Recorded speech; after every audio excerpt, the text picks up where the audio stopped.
ஆமீன். Praise Lord. யோவான் எழுதின சுவிசேஷம் 6வது அதிகாரம் 24வது வசனத்தை நாம் வாசிக்கலாம். அப்பொழுது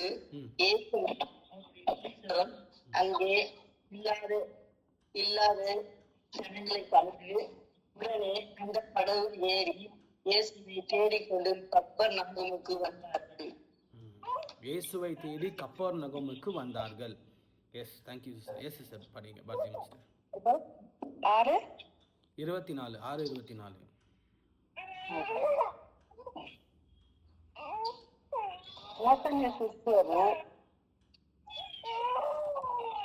ಸಿಸ್ಟರು ಇಲ್ಲ ಎಂದು ಆ ಜನರು ನೋಡಿ ತಾವೇ ಈ ಸಣ್ಣ ದೋಣಿಗಳನ್ನು ಹತ್ತಿ ಯೇಸುವನ್ನು ಹುಡುಕುತ್ತಾ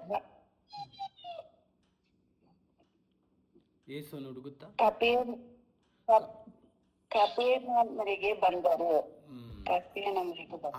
கப்பர்நகோமிಗೆ ಬಂದರು. ஆமென். Thank you sister. அதாவது இந்த இடத்துல வசனம் நீங்க பாத்தீங்கன்னாக்கா, கர்த்தரை தேடி கப்பர்நகோமுக்கு வந்தார்கள் அப்படின்னு சொல்லி இங்க இருக்குது. அதே நீங்க வந்து அதே 6வது அதிகாரத்துல நீங்க வந்து 22வது வசனத்துல கூட வாசித்து பார்த்தீங்கன்னாக்கா, உடுக்குத்திட்டார், அதாவது தேடி கொண்டிருந்தார்கள். அப்படி கர்த்தரை தேடி கொண்டிருந்தாங்க, தேடி வந்தாங்க. அப்போ எதனால கர்த்தரை வந்து கப்பர்நகோமுக்கு தேடி வந்தாங்க? பிகாஸ் இயேசு சுவாமி கப்பர்நகோம்ல இருக்கிறாருன்னு சொல்லி அவங்களுக்கு எப்படி தெரியும்? அந்த காலத்துல கர்த்தருடைய வார்த்தைக்கு அவ்வளோ வந்து இம்பாக்ட் இருந்துச்சு. அட் த சேம் டைம் அதுல ஒரு கூட்ட ஜனங்கள் வந்து கர்த்தர் அற்புதம் செய்வாரா, கர்த்தர் எனக்கு என்ன அற்புதம் செய்வார், எனக்கு சுகம் கொடுப்பாரா என்று சொல்லி அந்த காரியத்துக்காக தேடி வருகிற ஜனங்களும் இருந்தாங்க. ஸோ பாருங்க, அதுதான் அன்னைக்கு அப்போ இயேசு சுவாமி சொல்றாரு, நீங்கள் என்னை எந்த காரியத்துக்காக தேடுறீங்க? அற்புதத்தின் நிமித்தமாய் தான் என்னை தேடுறீங்களா சொல்லிட்டு 6வது அதிகாரத்துல 24வது வருஷத்துல அங்க இருக்கும்.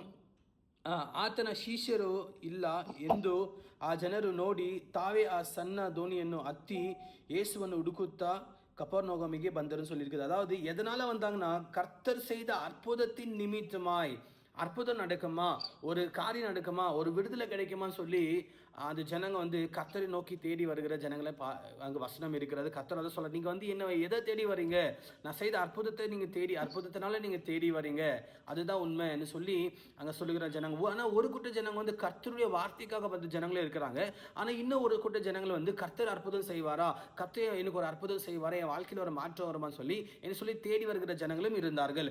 இன்றைக்கு எனக்கு அன்பான தேவ பிள்ளைகளை, நம்ம கர்த்தர் சமூகத்தில் வரோம்னா நம்ம எதை தேடி நம்ம வந்து கொண்டு இருக்கிறோம்? நமக்கு இயேசுவை தேடுறோம், சர்ச்சுக்கு போறோம், எல்லா பிரேயருக்கும் நம்ம கலந்து கொள்கிறோம். Okay, super, good. ஆனா எந்த நோக்கத்துக்காய் தேடுகிறோம்? சர்ச்சுக்கு போனா எனக்கு ஆசீர்வாதம் கிடைக்கும், சர்ச்சுக்கு போனா கர்த்தர் ஆசீர்வதிப்பாரு, சர்ச்சுக்கு போனா எனக்கு வியாதி சுகமாகும் தானா, அதுக்காக மாத்திரம் தான் இயேசு சுவாமி இல்ல.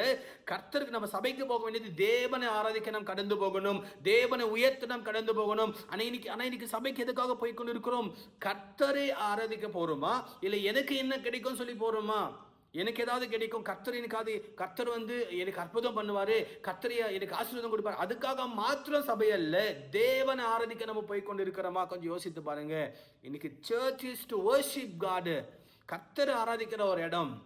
அப்போ நம்ம வந்து சபைக்கு போகும்போது, நான் இன்னைக்கு சர்ச்சுக்கு போகிறேன், ஏன் இயேசு சுவாமியை நான் ஆராதிக்க போகிறேன், நான் இயேசுவை பார்க்க போகிறேன் அப்படின்னு சொல்லி அப்போ நம்ம அந்த மாதிரி நம்ம கடந்து போகும்போது அதுதான் உண்மை உள்ள ஒரு பக்தி செலுத்துகிற ஒரு காரியமாக இருக்கிறோம். சுயநலமாய் கர்த்தரை தேடக்கூடாது. பொதுநலமாய் தேவனுக்காக தேவனை தேட வேண்டும். நமக்காக நாம் தேவனை தேடக்கூடாது, தேவனுக்காக நாம் தேவனை தேட வேண்டும். அப்போ அதுதான் ஒரு முக்கியமான விஷயம். அப்படியே நீங்கள் கீழே 25-26 வசனத்தை வாசிங்க. கிரீனா சிஸ்டர், 25-26 வாசிங்க. கடலின் அக்கறையிலே அவர்கள் அவரை கண்டபோது, ரவி, நீர் எப்பொழுது இவரிடம் வந்தீர் என்று கேட்டார்கள். இயேசு அவர்களுக்கு பிரதியுத்தரமாக, நீங்கள் அற்புதங்களை கண்டதினால் அல்ல, நீங்கள் அப்பொழுது திருப்தியானதினாலேயா என்னை தேடுகிறீர்கள் என்று மெய்யாகவே உங்களுக்கு சொல்லுகிறேன். பாருங்க, ஏசுவாமி எவ்வளவு சூப்பரா சொல்றாரு. நீங்க வந்து அற்புதத்துக்காக வரீங்களா, இல்ல வந்து அப்போல்லாம் வந்து இயேசு சுவாமி வந்து ஐ திங்க் நீங்கள் பார்த்தீங்கன்னாக்கா 5 அப்போ 2 மீன் சம்பவத்தை அங்கே வந்து கர்த்தர் ஹைலைட் பண்ணி காமிச்சிருப்பாரு. 5 அப்போ 2 மீனில் வந்து ஒரு அற்புதம் செஞ்சிருப்பாரு. அந்த கூட எடுத்து ஜெபம் பண்ணி கொடுக்கும்போது 5-6 ஜனங்களுக்கு மேல் அதிகமான ஜனங்களுக்கு கர்த்தர் போஷித்த ஒரு காரியத்தை அதை சார்ந்து ஜனங்க வந்து வந்தாங்களா, இல்லை வந்து உண்மையாகவே நீங்கள் அற்புதத்துக்காக வந்தீங்களா, இல்லை வந்து இந்த வார்த்தை கேட்க வந்தீங்களான்ற அந்த டோனில் வந்து கர்த்தர் சொல்லியிருப்பாரு. பாருங்கள், நம்ம கர்த்தர்கிட்ட நம்ம போகிறது வந்து நமக்காக நம்ம போகிறத விட நான் தேவனை ஆராதிக்கிறேன்னு சொல்லி கர்த்தருக்காக நம்ம வரணும். அதுதான் முக்கியமான விஷயங்க. நம்ம வந்து சபைக்கு இன்றைக்கி 99.9% இன்றைக்கி சபைக்கு வந்து இன்றைக்கி ஜனங்கள் எதை நோக்கி ஓடிக்கொண்டு இருக்கிறாங்கன்னு சொல்லி பார்த்தீங்கன்னாக்கா, கர்த்தர் என்னை ஆசீர்வதிப்பாரா? எஸ், கர்த்தர் கண்டிப்பாக சர்ச்சுக்கு வந்தால் கர்த்தர் ஆசீர்வதிக்கிறது உண்மை தான். ஆனால் அதுக்காக தான் சர்ச்சு இல்லை. சபைன்றது நாம் தேவனை ஆராதிக்கணும். It's a training centre to reach heaven. பரலோகன்றது ஒரு ஒரு ஒரு அது ட்ரைனிங் சென்டர். நம்ம ஏன்னா பிகாஸ் பரலோகத்தில் வந்து என்றைக்குமே 24 மணி நேரம் இன்டூ 7 வந்து பரலோகத்தில் ஆராதனை எப்போது இருக்கும். அப்போ கர்த்தர் ஆராதிக்கிற ஒரு இடம் தான் பரலோகம். அப்போ அதன் மாதிரி தான் இந்த நம்ம இருக்கிற இந்த ஆலயம். அப்போ ஆலயத்தில் வந்து கர்த்தர் எப்படி நம்ம இதெல்லாம் நம்ம ட்ரைனிங் பண்ணுவோம், நம்மளை உருவாக்குகிற காரியம். Church is a transformation place. It's not a business place or a selfishness place. சபைங்கிறது நம்ம மறுரூபமாக்கப்படுகிற ஒரு இடம். இன்னைக்கு சபை எப்படி இருக்குதுன்னா வியாபார ஸ்தலமாய் மாறி இருக்கிறது. சபையில் இன்னைக்கு அரசியல்கள் வந்திருக்கிறது. இன்னைக்கு சபைகள் வந்து சுயநலமற்ற ஒரு காரியம் வந்திருக்கிறது. இந்த காரியம் இன்னைக்கு சபையில் இருக்கிறது. ஆனா உங்க இருதயம் என்கிற சபை எப்படி இருக்கிறது? ஐ மீன், தேங்க்யூ லார்ட். கர்த்தருடைய வார்த்தை சொல்லுகிறது, நீங்களே தேவனுடைய ஆலயம் என்று வேதம் சொல்லுகிறது. அப்போ இருதயத்துல நம்ம எந்த நோக்கத்தோடு கர்த்தரை தேடிக்கொண்டு இருக்கிறோம்? அப்போ ஆலயன்றது நம்ம போற சர்ச்சு மாத்திரம் இல்லை சிஸ்டர், உங்க இருதயம் கூட தான் தேவன் ஆலயம். நீங்க இருதயத்தை நீங்க ஜெபிக்கிறீங்கன்னா அதிகமா எந்த காரியத்துக்காக நீங்க ஜெபிச்சிருக்கிறீங்க? ஆண்டவரே எனக்கு இதை கொடுங்க, எனக்கு ஒரு விடுதலை கொடுங்க, ஒரு வீடு கொடுங்க, ஒரு வாசல கொடுங்க, இதை ஜெபிச்சிருக்கிறோமா? இல்ல ஆண்டவரே நான் உமக்கு என்ன செய்யட்டும் என்று சொல்லி நம்ம ஜெபித்திருக்கிறோமா? அதிகமா நம்ம ஜெபம் எதை சார்ந்து இருந்திருக்கிறது? நம்ம ஜெபம் பரலோகத்தை சார்ந்திருக்க வேண்டும். நம்ம ஜெபம் கர்த்தர் சித்தத்தை சார்ந்திருக்க வேண்டும். அதிகமா நம்ம ஜெபங்கள் நம்ம சித்தத்தை சார்ந்திருக்கிறது, குடும்பத்தை சார்ந்திருக்கிறது. குடும்பத்துக்காக, எனக்காக, தனக்காக, பிள்ளைகளுக்காக, வேலைக்காக, திருமண காரியங்களுக்காக ஜெபித்திருக்கிறோம். யாராவது ஜெபிக்கிறோம், ஆண்டவரே நான் உமக்காக என்ன செய்யட்டும் என்று சொல்லி நாம் ஜெபிக்கிறோமா? கர்த்தர் தான் கேட்கிறாரு. நாம் கர்த்தருக்காய் ஜெபிக்கிறோமா? அழிந்து போகிற ஆத்துமங்களுக்காய் ஜெபித்துக் கொண்டு இருக்கிறோமா? நீங்க நியூஸ் சேனல் திரும்பினாக்கா அந்த தேசத்துல அந்த இவ்வளவு சண்டை, இங்க இவ்வளவு சண்டைன்னு சொல்லி வேதம் நம்ம எவ்வளவு இடத்துல நம்ம நியூஸ் சேனல்ல பார்க்கணும். ஆனா தேவ சித்தத்தின்படி ஜெபிக்கிற ஒரு நபரை கர்த்தர் தேடுகிறார். யாராவது ஜெபிக்கிறாங்களா? கர்த்தர் சித்தத்தின்படி ஜெபிக்கிறாங்களா? என் சித்தத்தின்படி ஜெபிக்கிறாங்களா என்று சொல்லி கர்த்தர் இன்றைக்கு கூட கர்த்தர் தேடுகிறார். எனக்கு அன்பான தேவ பிள்ளையே, நம்ம எதற்காய் நாம் ஜெபித்து கொண்டு இருக்கிறோம்? கொஞ்சம் யோசித்து பாருங்களேன். நம்ம எதனால கர்த்தர் தேடிட்டு இருக்கோம்? இன்னைக்கு சர்ச்சைக்கு போறோம், அந்த ஆத்மா ரட்சிக்கப்படணும். நம்ம சர்ச்சைக்கு ஏதோ போயிருக்கிறோமா? இதற்கு கொஞ்சம் யோசித்து பாருங்களேன். நம்ம எத்தனோ வருஷம் எத்தனையோ நாட்கள் நம்ம சர்ச்சைக்கெல்லாம் போயிருக்கிறோம். என்னைக்காவது அந்த குடும்பம் ரட்சிக்கப்படணும் அப்படின்னு சொல்லி நம்ம சர்ச்சைக்கு போயிருக்கிறோமா? இல்லை. அட்லீஸ்ட் என் கணவர் ரட்சிக்கப்படணும், என் கணவர் சர்ச்சைக்கு வரணும் சொல்லி நம்ம விருப்பப்பட்டிருக்கிறோமா? இல்லை. இல்லை என் மனைவி சர்ச்சைக்கு வரணும் சொல்லி விருப்பப்பட்டிருப்போமா? இல்லை. இல்லை என் பிள்ளை சர்ச்சைக்கு வரணும் சொல்லி விருப்பப்பட்டிருப்போமா? அது சில பேர் 80% 100%ல ஒரு 50% இந்த மாதிரி இருக்கிறாங்க. என் கணவர் சர்ச்சுக்கு வரணும், என் மனைவி சர்ச்சுக்கு வரணும், என் பிள்ளை சர்ச்சுக்கு வரணும் சொல்லி இதை ஏங்குகிற பிள்ளைங்களும் இருக்கிறாங்க. அட் தி சேம் டைம் மற்றவங்களும் அவங்க சர்ச்சுக்கு வந்துட்டா நல்லா இருக்கும் பிரதர்ன்னு சொல்லி என்கிட்ட வந்து சொல்லுவாங்க. நிறைய பேர் இருக்கிறாங்க. என்னோட சபையில கூட வந்து நிறைய பேர் சொல்லுவாங்க, பாஸ்டர் அவங்க சர்ச்சுக்கு வந்துட்டாக்கா அவங்க மாறிடுவாங்க, கர்த்தர் அவங்களை மாற்றிடுவார். Yes, church is a transformation place. It's not only for the blessing center. It's not only for the blessing. சபைன்றது வெறும் வந்து ஆசீர்வாத கூடாரம் அல்லங்க. சபைன்றது நம் தேவாதி தேவன் ஆராதிக்கிற ஒரு இடம். அவர் ஆராதிக்கும் போது கர்த்தரை தரிசிக்க முடியும், அபிஷேகத்தை உணர முடியும். கர்த்தரோட அபிஷேகத்தை நாம் பெற்றுக்கொண்டு கர்த்தர் நிறைவாய் நடத்துவதை நாம் உணர்ந்து நாம் பெற்றுக்கொண்டு வர முடியும். It is that place. நம்ம எந்த காரியத்தை நோக்கி நம்ம ஓடிக்கொண்டு இருக்கிறோம்? ஓகே, நம்ம அது ரொம்ப அறிந்து கொள்ள வேண்டும். Don't search Jesus for only miracle. அற்புதத்துக்காக கர்த்தரை தேடாதீங்க. Don't search Jesus only for blessings. கர்த்தரை வந்து வெறும் அற்புதத்துக்காக நம்ம இயேசுவை தேடக்கூடாதுங்க. நம்ம கர்த்தரை தேடுறது வந்துட்டு நான் கர்த்தருக்காக என்ன செய்ய முடியும்? கர்த்தர் நமக்காக எல்லாமே செஞ்சிட்டாரு. நமக்காக ஜீவனை கொடுத்தாரு, ரத்தத்தை சிந்தினாரு, அவமானப்பட்டாரு, பாடுகளை சுமந்தாரு, சிலுவையில் ஏற்றுக்கொண்டாரு, பலியை எடுத்துக்கினாரு. நம்மள இந்த பாவத்தை எல்லாத்தையும் எடுத்துக்கிட்டு எல்லாத்தையும் மன்னிச்சுட்டு இன்னைக்கு வரைக்கும் கூட நமக்காக தான் செஞ்சுட்டு இருக்காரு. இன்னைக்கு வரைக்கும் நீங்க பாருங்க, கேட்டு பாருங்க, நம்ம என்ன ஜெபிச்சிருப்போம்? ஆண்டவரே என் பிள்ளைக்கு நல்ல எஜுகேஷன் கொடுங்க, திருமணம் ஆகணும், வீடு கட்டணும், இதுதான் ஜெபிச்சிருப்போம். எல்லாத்தையும் கர்த்தர் செஞ்சிருக்காரா? எல்லாருடைய வாழ்க்கையும் அற்புதம் செஞ்சிருக்காரா? ஆனால் நம்ம ஏசப்பா கிட்ட இன்னைக்கு, ஆண்டவரே நான் இப்போ என்ன செய்யட்டேன் ஏசப்பா உங்களுக்காக, நீங்கள் சொல்லுங்கப்பா, ஒரு வார்த்தை கேட்டு பாருங்களேன். இவ்வளோ சூப்பராக கர்த்தருக்கு அவ்வளோ சந்தோஷமா இருக்கும். என் காரியமா யார் போவார்னு சொல்லி தேவ சத்தம் இன்றைக்கும் துணிக்கிறது. அதை கேட்டுக்கொண்டிருக்கிற எனக்கான தேவ பிள்ளையை, நான் எதற்காய் தேவ சமத்தை ஜெபிக்கிறோம்? எதனால கர்த்தர் தேடுகிறோம்? எதற்காய் தேடுகிறோம்? நமக்காக இல்லை தேவ சித்தத்துக்காக? தேவ சித்தம் எல்லா ஜனங்களும் கர்த்தர் பக்கம் திரும்ப வேண்டும். இந்தியா தேவன் பக்கம் திரும்பணும், கர்நாடகா தேவன் பக்கம் திரும்பணும், ஆந்திரா தேவன் பக்கம் திரும்பணும், தமிழ்நாடு தேவன் பக்கம் திரும்பணும். அந்த ஒரு பாரமும் வைராக்கியமும் நமக்குள்ள இருக்கிறதா? கேரளா தேவன் பக்கம் திரும்பணும், அந்த பாரம் நம்ம கிட்ட இருக்குதா? நம்ம இதுவரைக்கும் நமக்காக தான் ஜெபிச்சுட்டு இருக்கோமே. கொஞ்சம் யோசித்து பாருங்களேன் சிஸ்டர். கடைசியா கிரேனா சிஸ்டர் 27வது வசனத்தை வாசிங்களேன். வாசிங்க.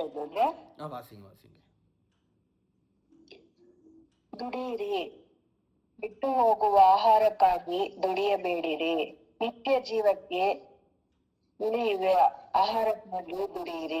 ಇಂಥ ಆಹಾರವನ್ನು ಮನುಷ್ಯ ಕುಮಾರನು ನಿಮಗೆ ಕೊಡುವನು. ಇದಕ್ಕಾಗಿ ತಂದೆಯಾದ ದೇವರು ಆತನನ್ನು ನೇಮಿಸಿ ಮುದ್ರೆ ಹಾಕುತ್ತಿದ್ದಾನೆ ಅಂದನು. ಆಮೆನ್, ಆಮೆನ್, ಆಮೆನ್. Thank you sister. Yes sister, ಗ್ರೇನ್ ಸಿಸ್ಟರ್, படிங்க நீங்க கூட.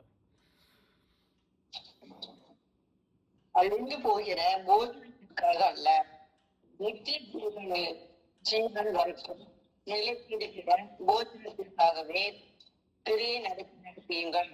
அந்த மகரை மனுஷகுமாரன் உங்களுக்கு கொடுப்பார். அவரை பிதாவாகிய தேவன் முத்தியிருக்கிறார். Amen, amen, amen, amen, amen. Thank you sister. Okay, நீங்கள் இந்த இடத்துல பார்த்தீங்கன்னாக்கா நம்ம வந்து அதாவது உழைக்கிற காரியத்தை, அதாவது நான் இந்த காரியத்தை வந்து இங்கே கொடுத்துருக்கேன், எதை நம்ம சம்பாதிக்கணும், எதை நம்ம ஏர்னிங்ஸ் பண்ணுறோம் அப்படின்னு சொல்லிட்டு. அப்போ இது வரைக்கும் ஒரு மனுஷன் எதுக்காக கஷ்டப்படுறாங்கன்னு சொல்லி பார்த்தீங்கன்னாக்கா நம்ம செகண்ட் பாயிண்ட் பார்த்து கொண்டு இருக்கிறோம். மனுஷன் வந்து எல்லாருமே எதுக்காக வேலைக்கு போகிறாங்க? வேலைக்கு போயிட்டு பணத்தை வந்து அப்படி பீரல் வைக்கிறதுக்கா? இல்லை. நம்ம ஒரு ஜான் வயிற்றுக்கு கொஞ்சம் ஆகாரத்துக்காக தான் எல்லாரும் இது வரைக்கும் நம்ம உழைக்கிறோம். ஆனால் எதுக்காக உழைக்கணும்னு சொல்லி வேதம் சொல்லுதுன்னா தேவனுடைய வார்த்தைக்காக, நித்திய ஜீவனுக்காக நம்ம உழைக்கணும். அதுதான் ரொம்ப இன்ட்ரெஸ்டிங்கான வசனம். 27வது வசனத்துல ரொம்ப அழகா இருக்குது சார். இன்னொரு தடவை அந்த 27வது வசனத்தை கொஞ்சம் படிங்க சார் தெளிவா. அழித்து போகிற போஜனத்திற்காக அல்ல, நித்திய ஜீவன் வரைக்கும் நிலைத்திருக்கிற போஜனத்திற்காகவே கிரியை நடத்தியுங்கள். அதை மனுஷகுமாரன் உங்களுக்கு கொடுப்பார். அவரை பிதாவாகிய தேவன் முத்திரித்திருக்கிறார் என்றார். ஆமென், ஆமென். மனுஷகுமாரன் உங்களுக்கு கொடுப்பான். அப்போ எந்த போஜனம்னா ஆவிக்குரிய ஆகாரம். நம்ம எதுக்காக நம்ம ஒர்க் பண்ணுறோம், அதிகமாக நம்ம எதுக்காக பிரயாசப்படுறோம்? உலகத்தின் ஆகாரம். இந்த ஆகாரம் வந்து நித்தியத்துக்கு கொண்டு போகாது. ஆமென். இந்த ஆகாரம் தான் நம்மளை நித்தியத்துக்கு கொண்டு போகும். எந்த ஆகாரத்துக்காக நம்ம வந்து ஓடிக்கொண்டு இருக்கிறோம்? நமது உலகத்தின் ஆகாரத்துக்காக நம்ம ஓடுறது தப்பு இல்லைங்க. பட் அதுக்காகவே தான் வந்து நம்ம ஓடுகிறோம். நம்ம வந்து வேலைக்கு போகிறோம், ஏர்னிங்ஸ் பண்ணி நம்ம என்ன செய்ய நினைக்கிறோம்? ஒரு வீடு வாங்கணும், அட்லீஸ்ட் ஒரு வீடு வாங்கணும்னு நினைப்போம். வீடு வாங்கினதுக்கப்புறம் அட்லீஸ்ட் ஒரு கார் வாங்க நினைப்போம். ஒரு கார் வாங்கினதுக்கப்புறம் அட்லீஸ்ட் இன்னொரு வீடு வந்து பிள்ளைக்கு ஒரு வீடு கட்டணும்னு நினைப்போம். இதே சார்ந்தே உலகம் ஓடிட்டே இருக்கும். ஆனால் நம்ம வந்து எதுக்காக ஓடணும்னா, எதுக்காக நம்ம அதிகமாக பிரயாசப்படணும்னா இந்த ஆகாரத்துக்காக. இதுதாங்க நித்தியத்துக்கு கொண்டு போகிற ஆகாரம். ஆனால் நம்ம வந்து உலகத்தை சார்ந்த ஒரு காரியங்களுக்காக நம்ம வந்து ஓடிக்கொண்டு இருக்கிறோம். அதுதான் இந்த வருஷத்தில் தெளிவாக காண்பித்து. அப்போ இந்த ஆகாரம் யாருன்னு சொல்லினாக்கா தேவனுடைய வார்த்தை. தேவனுடைய வார்த்தை தான், கர்த்தர் தான் தேவனுடைய வார்த்தை, இல்லைங்களா? கர்த்தருக்காக ஓடணும், கர்த்தருக்காக நீங்கள் பிரயாசப்படணும். இன்னைக்கு உலகத்துக்காக ஓடுகிற காரியங்களை வந்து எத்தனையோ நம்ம பார்த்துருக்குறோம். ஸோ இருக்கிற கொஞ்ச நாள் வந்து இது வரைக்கும் நம்மளுக்கு மேபி இப்போ வந்து இவ்வளோ ஏஜாக இருக்கலாம். ஓகே, இது வரைக்கும் நம்ம காரியத்துக்காகவே நம்ம ஓடிருப்போம், இல்லைங்களா? நம்ம சொந்த காரியத்துக்காக ஓடிருப்போம், குடும்பத்துக்காக ஓடிருப்போம், அப்புறம் வந்து பிள்ளைங்களுக்காக ஓடிருப்போம். நான் வந்து என் பிள்ளைங்களுக்கு ஒரு வீடு கட்டி கொடுத்துட்டா போதும், ஒரு கல்யாணம் பண்ணிட்டா போதும், அது செஞ்சுட்டா இது செஞ்சுட்டா, பிள்ளைகளுக்காகவே ஓடிட்டு இருப்போம். ஆனால் கடைசியில் அந்த பிள்ளைங்க பார்த்தாக்கா உங்களை வயசானதுக்கப்புறம் வீட்டிலேருந்து கூட்டின்னு போயிட்டு ஹாஸ்டலில் சேர்த்துறாங்க. இந்த மாதிரி காரியம் பாருங்க. பிள்ளைங்களுக்காக அவ்வளோ கஷ்டப்பட்டு வளர்த்துருப்பாங்க, ஆனால் பிள்ளைங்க வந்து தாய் தகவல் பேச்சை மதிக்கவே மாட்டாங்க. இந்த மாதிரி காரியம். ஆனால் கர்த்தருக்காக நீங்கள் ஓடும்போது எல்லாமே சமாதானம். நீங்கள் வந்து எந்த அளவுக்கு நீங்கள் வயசான கூட உங்களை பிள்ளைங்களை வந்து ரெஸ்பெக்ட் நடத்துவாங்க, எல்லாத்தையும் நடத்துவாங்க. அட் த சேம் டைம் நம்ம கர்த்தருக்காக நம்ம ஓடணும். உலகத்துக்காக ஓடுறதால எந்த பிரயோஜனமும் இல்லை. தேவனுக்காக நம்ம வந்து இந்த ஜீவனை நம்ம நடத்தணும். அகையில கர்த்தர் நமக்காக எவ்வளோ விஷயத்த செஞ்சுருக்கிறார், நம்ம ஏசப்பாக என்ன செஞ்சுருக்கிறோம் அப்படின்னு சொல்லிட்டு. அகையில நான் வந்து ஒரு சின்ன ஒரு இன்ட்ரெஸ்டிங்கான ஒரு விஷயம். நான் வந்து இந்த தாஜ்மஹால் எல்லாம் பார்த்துருப்பீங்க, இல்லைங்களா? தாஜ்மஹால் வந்து ஷாஜஹான் வந்து கட்டினாரு அப்படின்னு சொல்லி தெரியும். ஷாஜஹான் வந்து தன்னுடைய இறந்து போன மனைவிக்காக கட்டினாருன்னு சொல்லி நம்ம தெரிஞ்ச விஷயம். ஆனால் அவங்க சொன்ன விஷயம், ஷாஜஹான் வந்து மனைவிக்காக வந்து தாஜ்மஹால் கட்டினாங்க. அட்லீஸ்ட் இந்த மனைவிங்க யாராவது வந்து கணவருக்காக அட்லீஸ்ட் ஒரு கல்லாவது கட்டணும், ஒரு கல்லாவது எடுத்து வச்சாங்களா அப்படின்னு சொல்லி ஒரு கேள்வி. ஆப்வியஸ்லி பாருங்கள், கர்த்தர் வந்து நமக்காக எல்லாமே செஞ்சுருக்கிறாரு, எல்லாமே செஞ்சுருக்காரு. நம்ம கர்த்தருக்காக சின்னதாக ஏதாவது செஞ்சுருப்பா? 4 பேருக்கு சுவிசேஷம் சொல்லிட்டு 40,000 பேர்கிட்ட சொல்லிட்டு இருப்போம், நான் 4 பேருக்கு சுவிசேஷம் சொன்னேன் அப்படின்னு சொல்லிட்டு. சொல்லுறது 4 பேர் தானே. ஆனால் நான் சொன்னேன்றது சொல்கிறதே 40,000 பேர் சொல்லியிருப்போம். அதில் தேவனுக்காக நம்ம செய்ய நம்ம முன் வரணும். ஸோ கர்த்தருக்காக நம்ம செய்கிறத விட்டுட்டு நம்ம உலகத்துக்காக செய்து கொண்டு இருக்கிறோம். மனுஷனுக்குன்னா ஒன்று ஓடி போய் செய்கிறோம், குடும்பத்துக்காக ஒன்று ஓடி நம்ம செய்கிறோம். ஆனால் கர்த்தருக்காக இன்னும் நம்ம ஓடி செய்து கொண்டு இருக்கிறோமா? கொஞ்சம் யோசித்து பாருங்களேன். இருக்கிற வரைக்கும் கொஞ்ச நாள் தான் இருக்கிறோம், யாருக்காக ஓடிக்கொண்டு இருக்கிறோம்? யோசித்து பாருங்கள். கர்த்தர் நிச்சயமாகவே நம்மளை கர்த்தருக்காக நிற்கும் போது கர்த்தர் நம்மளோட வாழ்க்கையில் அற்புதங்களையும் அடையாளங்களையும் செய்ய கர்த்தர் ஒருவரே போதுமானவராக இருக்கிறார். ஸோ கர்த்தர் உங்களையும் உங்கள் குடும்பங்களையும் கர்த்தர் ஆசீர்வதிப்பாராக. God bless you. ஆமென்.